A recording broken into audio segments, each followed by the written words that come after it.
Halo sedulur, balik lagi di channel Mata Militer Ngapak. Kali ini kita bahas modernisasi pertahanan Indonesia dengan anggaran tahun 2026 sebesar Rp187, 1 triliun. Dana jumbo ini membuka peluang besar, mulai dari fregat Turki, kapal selam Scorpion Prancis, drone Bayraktar TB2, rudal YJ-12 Tiongkok, rudal Turki Atmaca, dan sistem pertahanan udara HISAR, AWACS CN-235, sampai jet tempur generasi 5 KAAN. Tapi jangan lupa, prajurit di lapangan juga harus dipersiapkan, karena tanpa mereka, semua alutsista hanyalah besi kosong. Yuk kita kupas tuntas. 1. Anggaran pertahanan ke 2026. Pada September tahun 2025, DPR RI menyetujui alokasi Rp187, 1 triliun untuk pertahanan ke 2026. Fokusnya, modernisasi alutsista, penguatan maritim dan udara, serta dukungan industri pertahanan dalam negeri. Angka besar ini bisa jadi lompatan sejarah jika dijalankan konsisten. 2. Fregat Turki. Indonesia bekerja sama dengan Turki membangun fregat MILGE atau ISTIF di PT PAL. Kapal multimisi ini dilengkapi radar AESA, rudal anti kapal Atmaca, rudal pertahanan udara, meriam utama 76 mm, dan helipad untuk heli ASW. Dengan kedatangan fregat ini, TNI AL akan punya garda depan modern untuk menjaga Oki Natuna hingga Selat Malaka.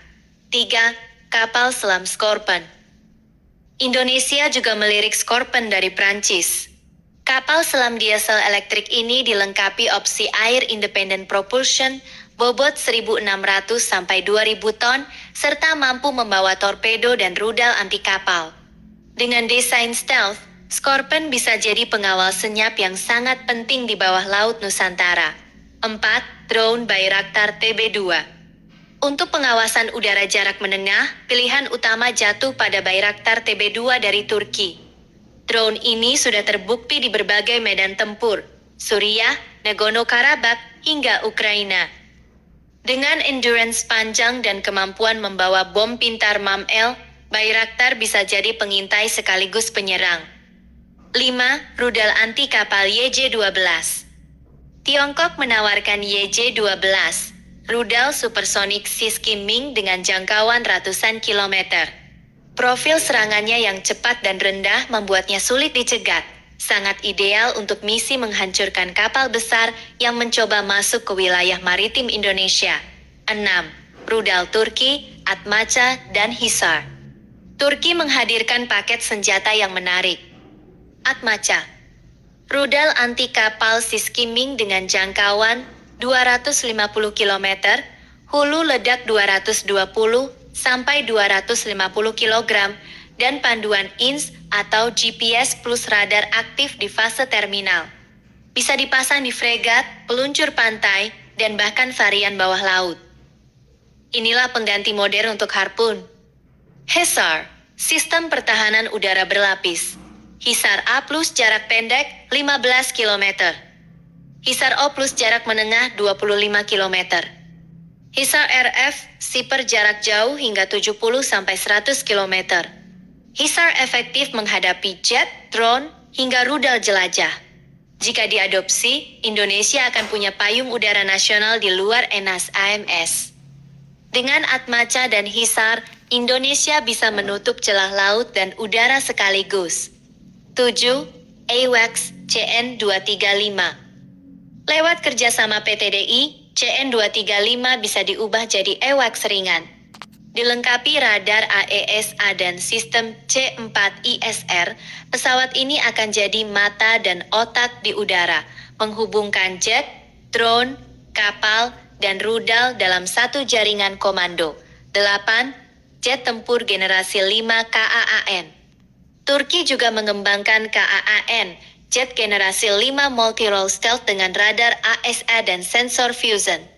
Jika kelak masuk TNI-AU, KAAN akan membawa lompatan besar sekaligus peluang transfer teknologi. Tapi jelas, prosesnya panjang dan tidak murah. 9. Kebutuhan prajurit. Sedulur, sehebat apapun alutsista, ujung tombaknya tetap prajurit TNI. Modernisasi juga harus menyentuh mereka, body armor dan helm balistik standar NATO. Senjata individu modern dengan sistem optik dan night vision. Komunikasi taktis digital agar pasukan terhubung ke jaringan tempur. Kendaraan taktis ringan anti ranjau. Pelatihan intensif dengan simulasi tempur modern.